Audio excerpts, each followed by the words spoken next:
देखो इस क्वेश्चन में क्या दिया हुआ है। ये आर्चरी का टारगेट दिया हुआ है, ठीक है। गोल्ड, रेड, ब्लू, ब्लैक और व्हाइट में इसका सर्किल ड्रॉ किया गया है। रहता है ना कि इसमें जाएगा तो इतना पॉइंट मिलेगा, इसमें जाएगा तो इतना पॉइंट मिलेगा, इस तरह से रहता है, ठीक है। The diameter of the region representing the gold score is 21 metre. तो सबसे पहला सर्किल क्या है आपका? सबसे पहला सर्किल ये है गोल्ड वाला। इसका डायमीटर कितना दिया हुआ है गोल्ड का? 21। तो इसका रेडियस कितना हो जाएगा? 21/2, यानी कि 10.5 इसका रेडियस हो जाएगा। तो इसका एरिया कितना आ जाएगा? एरिया इसका आ जाएगा, पाई आर स्क्वायर से हम लोग एरिया निकाल लेंगे, तो आ जाएगा 22/7 इंटू 10.5 इंटू 10.5। तो ये इसका एरिया हो गया। इतना निकाल सकते हो ना तुम लोग, कैलकुलेशन थोड़ा करना पड़ेगा, समझ गए ना। ये हो गया गोल्ड वाले का एरिया। अब हम लोगों को रेड वाले का एरिया निकालना है। यहां तक तो कोई दिक्कत नहीं, गोल्ड वाला का एरिया हम लोग निकाल लेंगे आसानी से, ठीक है ना। चलो देखो, अब देखो, अब क्या है, यहां से यहां आपका गोल्ड है, और यहां से यहां आपका क्या आ गया? रेड आ गया अगला में, ठीक है। ये आपका गोल्ड है, ये आपका रेड आ गया। यहां से यहां का डायमीटर कितना है? मान लो कि यहां से यहां अंदर वाले का डायमीटर कितना है, इसको R1 मान लो, तो अंदर वाले का डायमीटर 10.5 है। और एक सेंटर से इसको बाहर वाले का खींचोगे, मान लो कि R2 है, उसका डायमीटर कितना हो जा रहा है? सब बढ़ जा रहा है 10.5। यानी कि 10.5 में मतलब इसमें थोड़ा सा इसको और आगे बढ़ा दिए 10.5, तो इतना प्लस 10.5, तो इसका हो गया 21। समझ गए ना। अब इसका एरिया, अब रेड वाले का एरिया निकालना है। तो रेड का एरिया इक्वल टू क्या हो जाएगा? इस तरह के चीज अगर दिया रहे ना, जैसे एक दिया रहे, एक का रेडियस मान लो कि स्मॉल आर है, ऐसे भी मान सकते हैं कि अंदर वाले का स्मॉल आर है और बाहर वाले का बड़ा आर है। तो पूछेगा कि ये सैडेड एरिया का बताइए, क्षेत्रफल कितना होगा, एरिया कितना होगा। तो इसको हम लोग निकालते हैं, पाई बड़ा वाला आर के स्क्वायर माइनस छोटा वाला आर का स्क्वायर। तो यहाँ क्या हो जाएगा? पाई बड़ा वाला रेडियस कितना है? 21 का स्क्वायर माइनस 10.5 का स्क्वायर। जो आएगा वो आपका क्या हो जाएगा? आंसर हो जाएगा। ये चीज समझे कि नहीं? रेड का एरिया कैसे निकलेगा, समझ में आ गया? इसको निकाल के बताओ जल्दी, फिर आगे बताएंगे हम।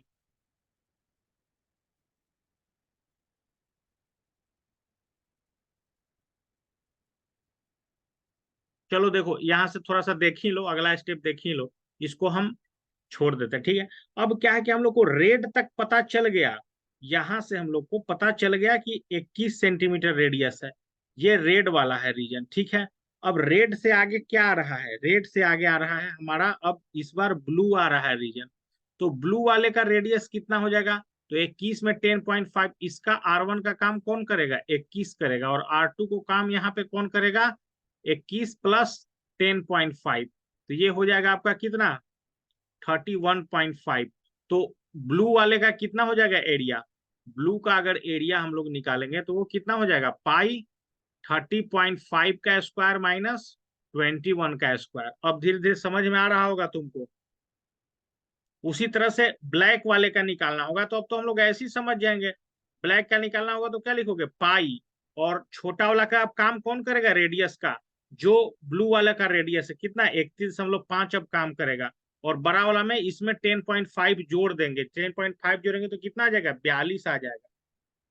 तो 42 का स्क्वायर माइनस 31.5 का स्क्वायर। उसी तरह से व्हाइट का कितना हो जाएगा? पाई। अब 42 में फिर जोड़िए 10.5, तो 52.5 का स्क्वायर में से घटा देना है कितना? 42 का स्क्वायर। तुमको समझ में आया कि नहीं? कैसे निकाले हम स्टेप बाय स्टेप? कहीं समझ में नहीं आएगा ये क्वेश्चन खुद से जब तक दिमाग नहीं काम करेगा।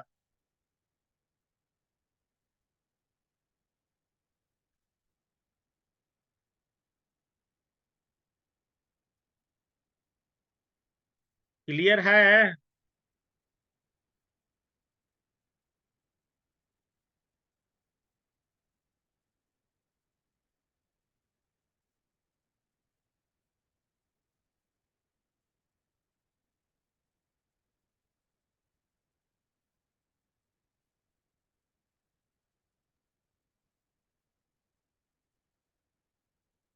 समझ में आया तो क्लियर बात बताओ, नहीं समझ में आया तो बोलो कि नहीं समझ में आया।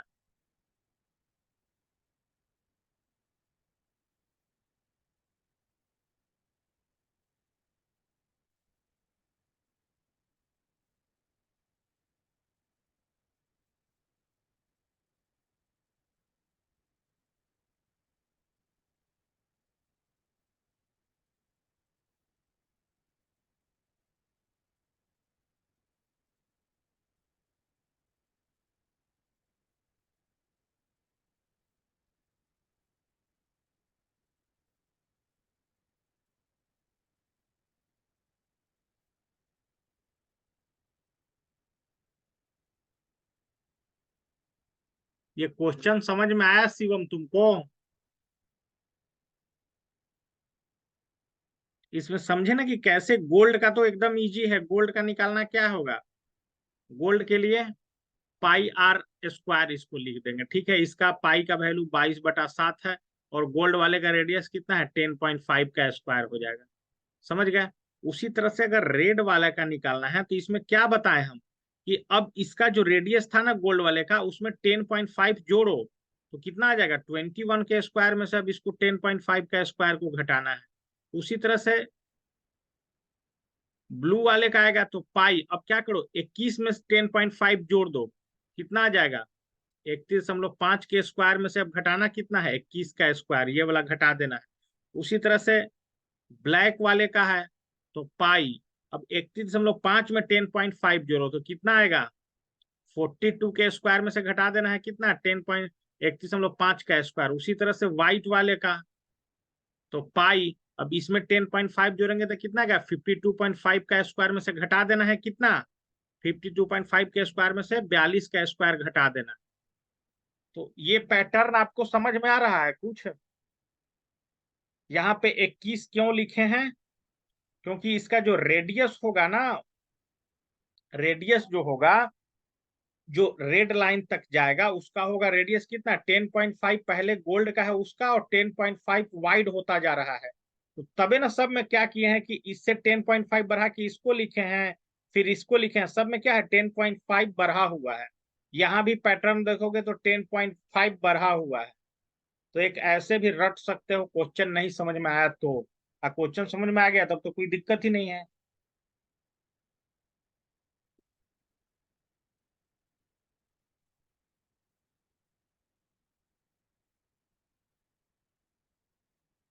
दोनों को क्वेश्चन क्लियर है?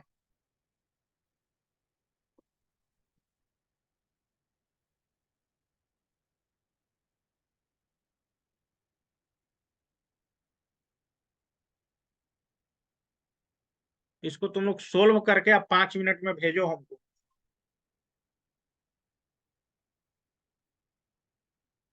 देखो अब इसको सोल्व कैसे करना है। जैसे रेड वाले का निकालना है ना भाई, तो रेड का तो पहले तो 22/7 है, और अंदर में क्या देख रहे हो? ए स्क्वायर माइनस बी स्क्वायर है, तो इसको हम लोग लिख सकते हैं क्या? 21 प्लस 10.5 और 21 माइनस 10.5 लिख सकते हैं ना। इसको आसानी से सोल्व कीजिए तो ये आ जाएगा 22/7 इंटू, इसको जोड़ोगे तो कितना आ जाएगा? 31.5। इसमें गुना करना है कितना से? इसमें से घटाओगे तो कितना आ जाएगा? 10.5। अब इसको कैलकुलेट करो, 7 से काटो, 1.5 बार में कट रहा है, बाकी सबको मल्टीप्लाई कर दो। समझ रहे हो ना कैसे कैसे निकाल रहे हैं? तो सबका आंसर मिला के बताइए जल्दी।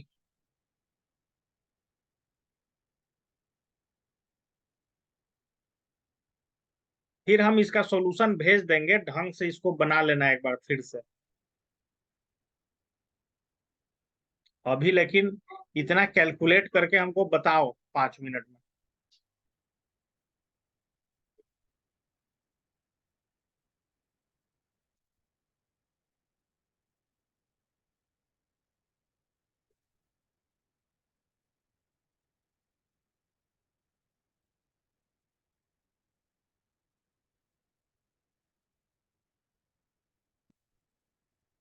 अब बहुत मेहनत करने वाला वक्त आ गया है, अब मजाक में काम नहीं चलेगा। मात्र 5 से 6 महीना बच रहा है। और मैथ अगर पढ़ोगे तो बहुत टफ है। इस कारण मैथ का कम से कम 10 क्वेश्चन डेली घर से खुद से बनाओ, जहां से बनाओ, यूट्यूब पे वीडियो देख के बनाओ, आर एस अग्रवाल की किताब का सॉल्यूशन बनाओ, सैंपल पेपर कहीं से 10 क्वेश्चन डेली बनाओ, तब जाके काम होगा, ना तो गड़बड़ा जाएगा काम। अब वो वक्त गया कि ऐसी टाइम पास कल पढ़ लेंगे परसों पढ़ लेंगे, मैथ कभी नहीं हो पाएगा। बाकी सब्जेक्ट हो सकता है वक्त बचा हुआ है तो, लेकिन मैथ कभी नहीं हो पाएगा लास्ट मोमेंट।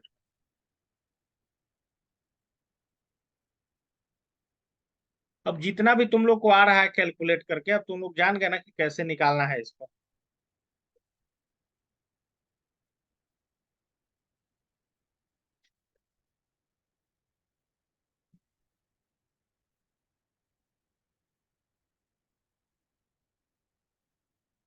तुम लोग का जो क्वेश्चन हो चुका है उसमें भी तुम लोग अच्छा स्कोर नहीं कर पा रहे हो। समझो कि अपना अपना एग्जाम में कहाँ स्कोर पा रहे हो, जो चैप्टर हो चुका है उसमें भी नहीं क्वेश्चन बन रहा है। कम से कम आर्य सवाल किताब से उस चैप्टर को बनाना तो चाहिए फिर से, क्योंकि कोशिश खुद से करना होगा, टीचर कोई नहीं मदद कर सकता है। 40 मिनट में ना हम मदद कर सकते हैं, ना 1 घंटा में कोई कोचिंग वाला मदद कर सकता है।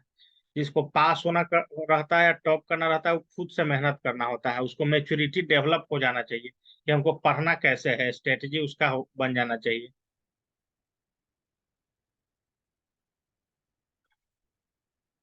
टीचर तो एक जरिया है, हेल्प है बस।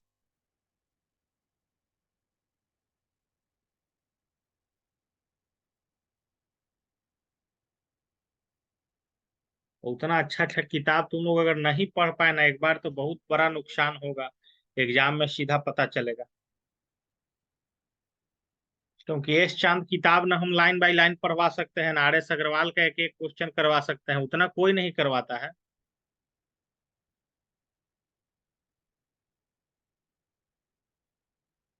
तो खुद स्टूडेंट को करना होगा।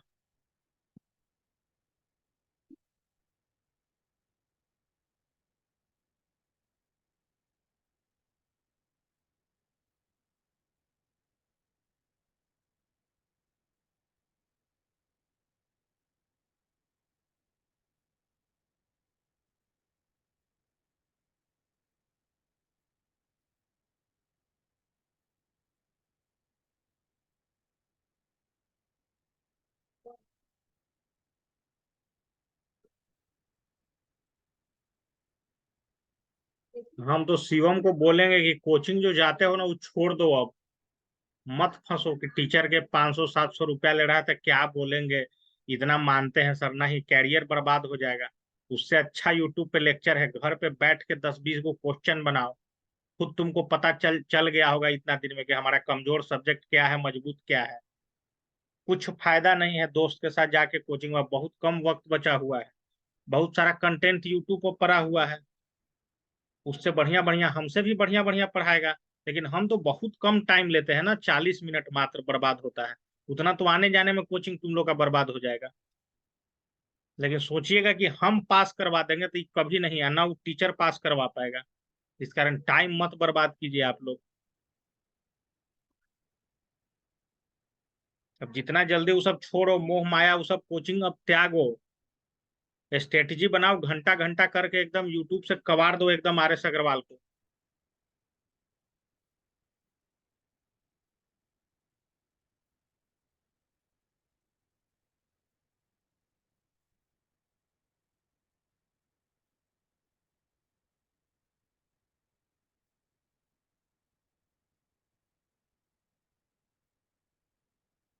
ये सब फेयर वेयर स्कूल का होमवर्क ये सब से नहीं पास होता है विद्यार्थी, कभी नहीं हो पाएगा पास। दिल से पढ़ना होता है पास करने के लिए, अंदर से लगना चाहिए कि हमारा ये सब्जेक्ट कमजोर, हमको पढ़ना होगा खुद से सीखने के लिए। सिर्फ ये नहीं कि वहां मिला है कि यहाँ से यहाँ तक फेयर करके लाना है, तो उससे कुछ सीखता नहीं है आदमी। एक फेयर करने के दृष्टिकोण से वो बायोलॉजी वाला नोट्स बना रहे हैं, और एक है कि वो वीडियो लेक्चर जो हम भेजे थे वो पढ़ के समझ के उसका नोट्स बनाए हैं, उसके बाद उसका इस चांस से स्टडी किए, रीडिंग दिए, क्वेश्चन उसका प्रैक्टिस किए, तब टॉप वही करेगा। दो में से एक चीज तो छोड़ना होगा शिवम को, स्कूल तो छोड़ नहीं सकते, वो तो कोचिंग छोड़ना होगा।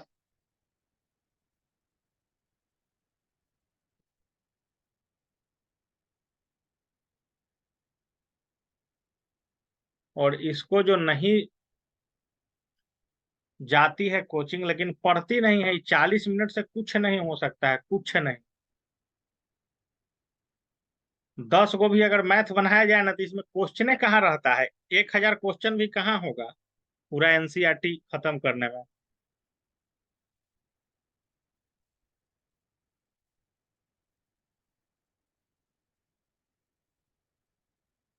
एरिया रिलेटेड टू सर्किल में हम देखें कि 30 से 35 क्वेश्चन है सारा चैप्टर मिला के। तो ये तो 2-3 दिन में तुम लोग खुद से भी प्रैक्टिस कर करके क्वेश्चन बना सकते हो, यूट्यूब पे वीडियो देख सकते हो। मतलब चारों तरफ पढ़ाई वाला चीज ही चलना चाहिए, जहां देखे वहां लेक्चर, जहां देखे वहां।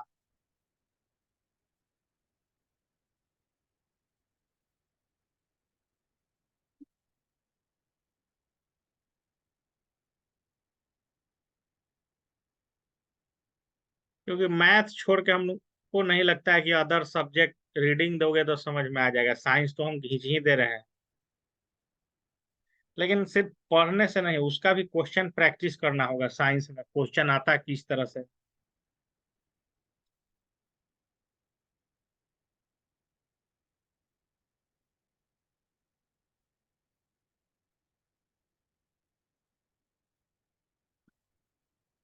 ये हो गया होगा ना, आगे बढ़ते हैं अब हम, इसको तुम लोग बना के भेजना।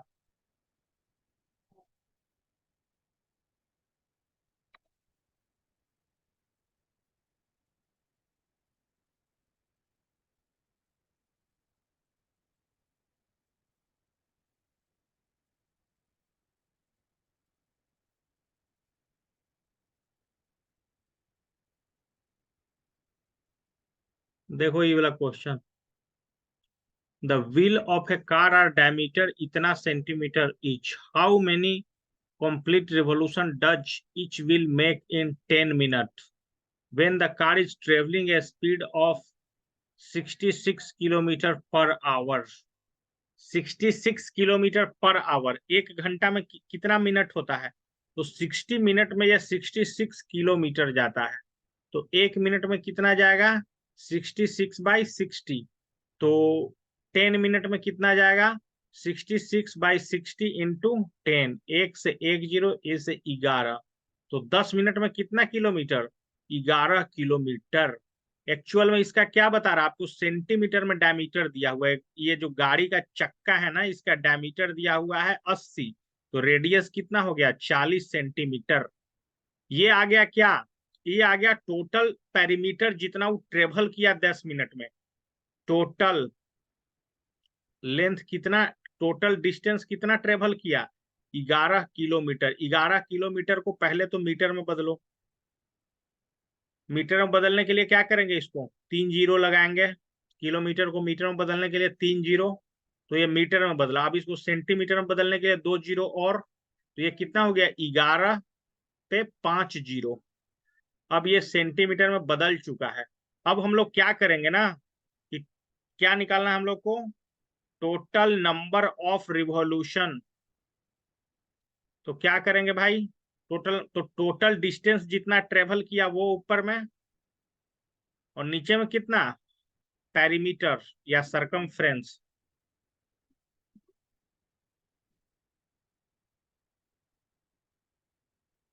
टोटल डिस्टेंस 11 पे 5 zero, perimeter 2 into 22/7 into 40। Circumference या पेरीमीटर आप लोग अलग से भी निकाल के इसको आसानी से डिवाइड कर सकते हो। समझ गए ना? टोटल आ रहा है 4375। 4375 बार उसका चक्का घूमेगा 10 मिनट में। समझ गए ना? एक बार चक्का घूमेगा तो उसका पेरीमीटर के सरकमफ्रेंस के बराबर एरिया ट्रेवल करेगा। समझ गए ना? तो 11 पे 5 जीरो ट्रेवल करने के लिए उसको जो एक बार घूमेगा, उसका सरकम पे उससे डिवाइड करना होगा, तो 4375 बार उसका चक्का घूमेगा। ये क्वेश्चन समझ में आ रहा है?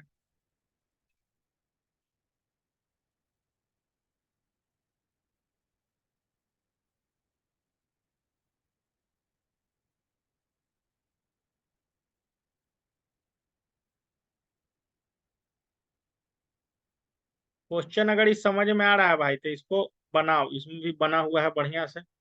समझ गया ना? रेडियस पहले निकाल लिया 40 सेंटीमीटर, सरकमफ्रेंस निकाल लिया 2 pi r. Now in one revolution the distance, एक चक्का पूरा तरह से घूमेगा तो कितना डिस्टेंस तय करेगा? सरकमफ्रेंस के बराबर अभी बताए हैं, 2 पाई आर का वैल्यू इसका 80 पाई आ रहा है, तो 80 पाई लिख दिया। समझ गए ना? 1 घंटा में 66 किलोमीटर। समझ गए ना? तो 10 मिनट में कितना?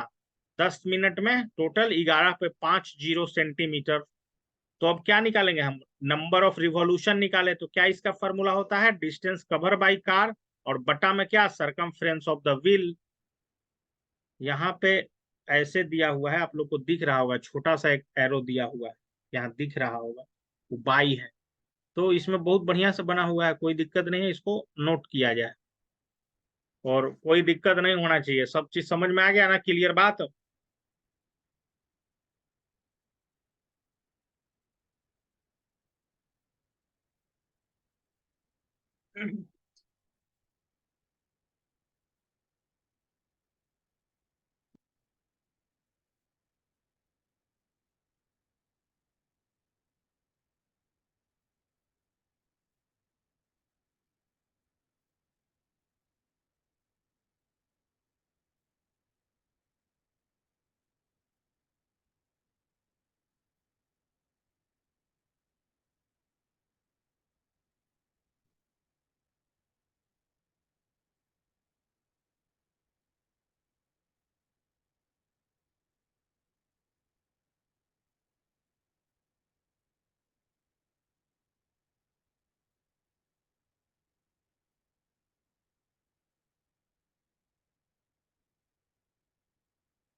चलिए आगे बढ़िए।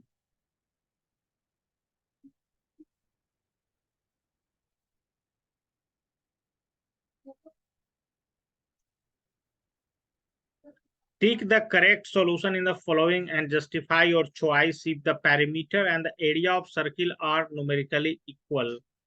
क्या है भाई? 2 पाई आर इसका बराबर है पाई आर स्क्वायर के। तो पाई से पाई काट दीजिए, समझ गए ना।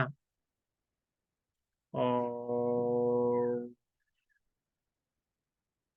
2 आर होना चाहिए आपको आर स्क्वायर के। तो देखो यहाँ पे आर का वैल्यू क्या पुट करोगे, तो क्लियरली दिख जा रहा है ना कि अगर आर की जगह पे हम लोग 2 पुट कर दें तो क्या हो जाएगा?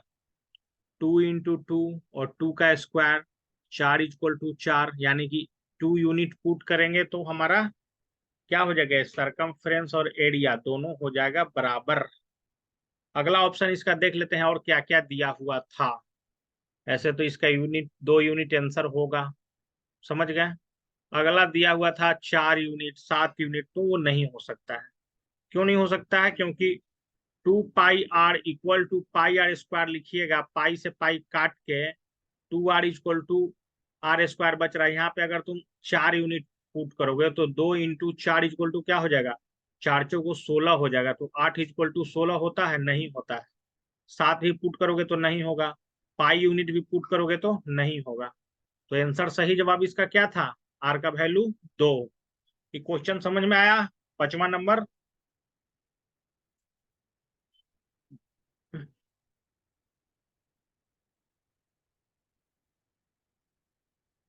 मतलब ये हमको लगता है कि ऑल टाइम भाई ये मतलब फॉलो करेगा।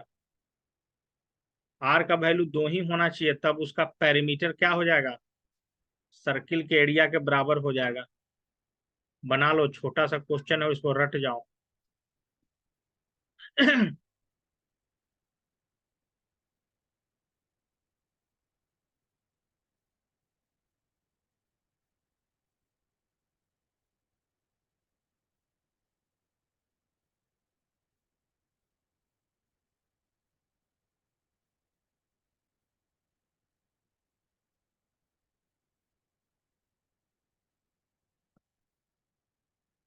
ये वाला जो क्वेश्चन नहीं समझ में आ रहा है ना, गोल्ड के अंदर रेड, रेड के अंदर ब्लू, के अंदर ब्लैक, ये क्वेश्चन बार बार बनाना है, तब समझ में आएगा।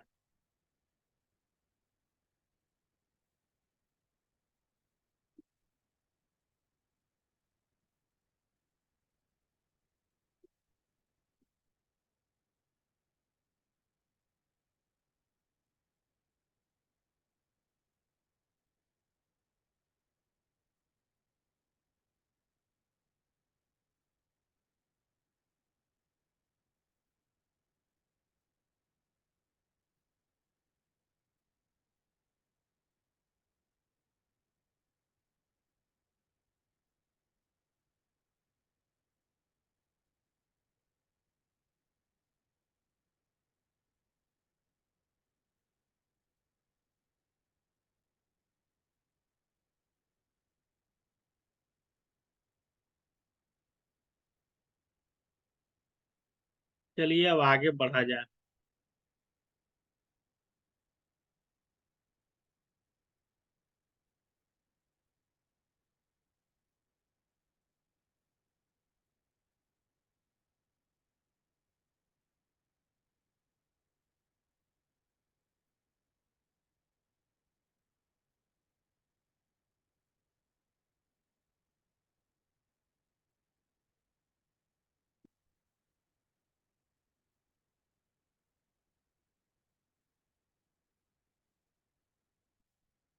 चलो अब इसको समझना थोड़ा सा जरूरी है, ठीक है। एरिया ऑफ सेक्टर और सेगमेंट। तो सबसे पहले सेक्टर देखिए क्या होता है, सेक्टर, ठीक है। तो क्या बोल रहा है यहाँ पे?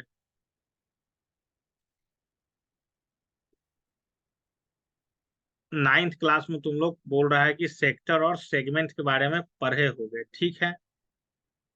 बोल रहा है कि circular region enclosed bye 2 radii.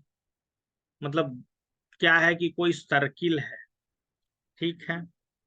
इसका ओ मान लीजिए कि एक पॉइंट है, एक रेडियस ओ ए और एक रेडियस ओ बी। तो इसका बीच का जो एरिया बना ना, इसका बीच का एरिया बना, एक तो इस तरफ का बना, एक छोटा सा बना ना रीजन, ये आर्क वाला, इसको क्या बोलेंगे, माइनर सेक्टर। और जो अगर इधर से हम लोग इधर से चल के इधर आएंगे तो ये बड़ा वाला बन रहा है, तो इसको क्या बोलेंगे, मेजर सेक्टर। तो एक फिगर देख के स्पष्ट है कि मेजर सेक्टर और क्या होता है और कैसे बनता है। दो गो रेडियस होना चाहिए इसके लिए। देखो इसमें क्या बोलता है कि जैसे रेडियस, रेडियाई, इसका क्या है, सिंगुलर प्लूरल का लफड़ा है, रेडियस को ही रेडियाई बोलते हैं, सिंगुलर प्लूरल वाला लफड़ा है, तो इसमें नहीं पढ़ना। तो समझ गए ना इसका फिगर देख के कि सेक्टर होता क्या है। ठीक है, नेक्स्ट। अब देखिए सेगमेंट क्या होता है।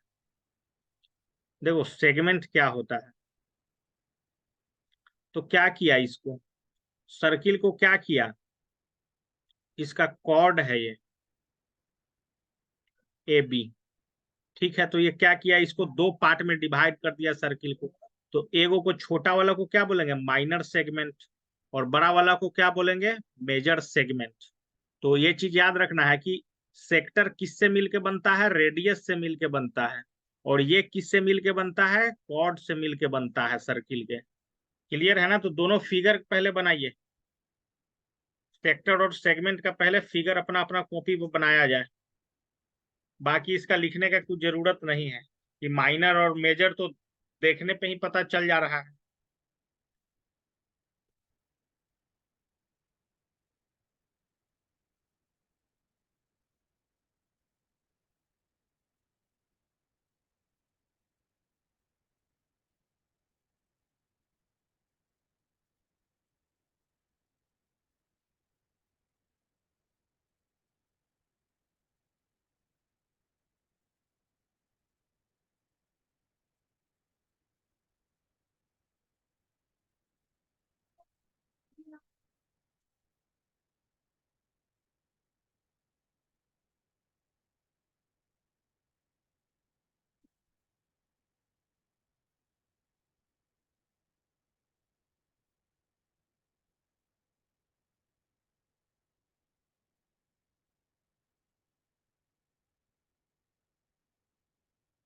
फिगर बन गया तो बताना भाई।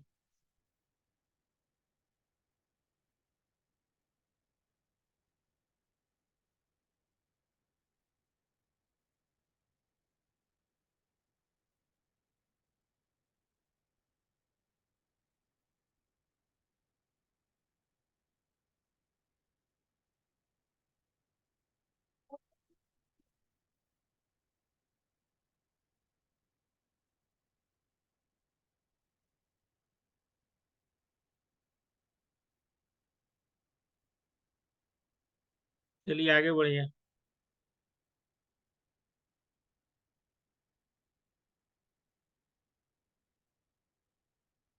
देखो एक्चुअल में अब देखिए अब क्या है, एरिया ऑफ सर्किल हम लोग क्या पढ़ लिए, पाई आर स्क्वायर पढ़ लिए। अब क्या बोल रहा है कि सेक्टर का एरिया क्या होगा, सेक्टर का एरिया। तो क्या बोल रहा है कि पाई आर स्क्वायर को डिवाइड कर देना है किससे, 360 डिग्री से। पाई आर स्क्वायर को किससे डिवाइड कर देना है, 360 से डिवाइड कर देना है। ठीक है, therefore when the degree measures the angle of the center theta, area of the sector is।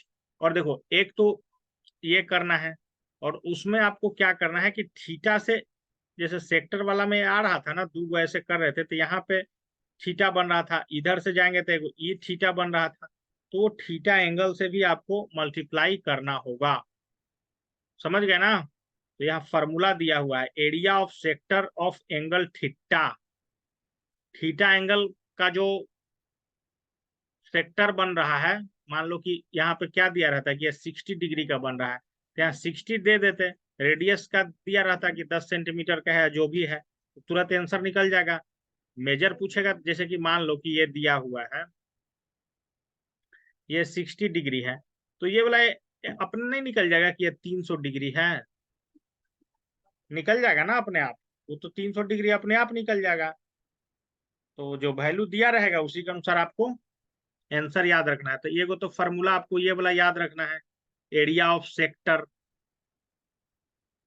समझ गए? क्या है? थीटा बटा 360 into pi r square, area of circle को गुना कर दिया है। थीटा बटा 360 में एरिया ऑफ सर्किल को मल्टीप्लाई कर दिया है। अब सेगमेंट पे चलते हैं।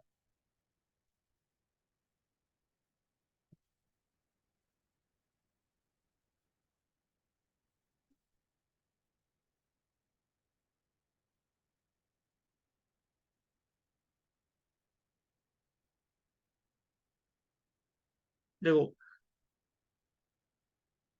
ऐसा भी हो सकता है ना भाई, length of an arc of sector theta, मतलब क्या किए है ना कि एक आर्क का लेंथ पूछ रहा है। क्या था ना कि उसका रेडियस को क्या किए हैं, मिलाए हैं हम लोग। तो इसका ए बी का लेंथ कितना होगा, तो ये हम लोग कैसे निकाले हैं, थीटा बटा 360 इंटू 2 पाई आर से। तो लेंथ ऑफ आर्क का ये फॉर्मूला हो गया, थीटा बटा 360 into 2 pi r, length of arc of a sector of angle theta. ये दूसरा नंबर का फॉर्मूला। देखते जाओ, आज कल इसका क्वेश्चन करवाएंगे। सेगमेंट वाला जल्दी से आ जाता तो ठीक था।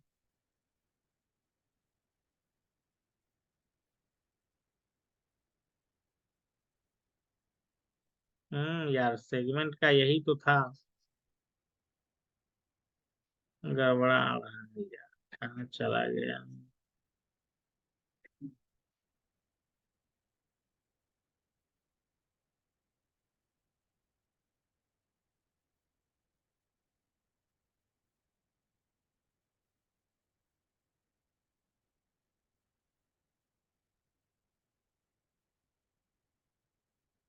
अब एक्चुअल एक्चुअल में अब देख लीजिए आपको क्या है कि सेगमेंट का जो एरिया निकालना है ना, फिर कैसे हम लोग सर्किल वाला भी निकाल रहे थे।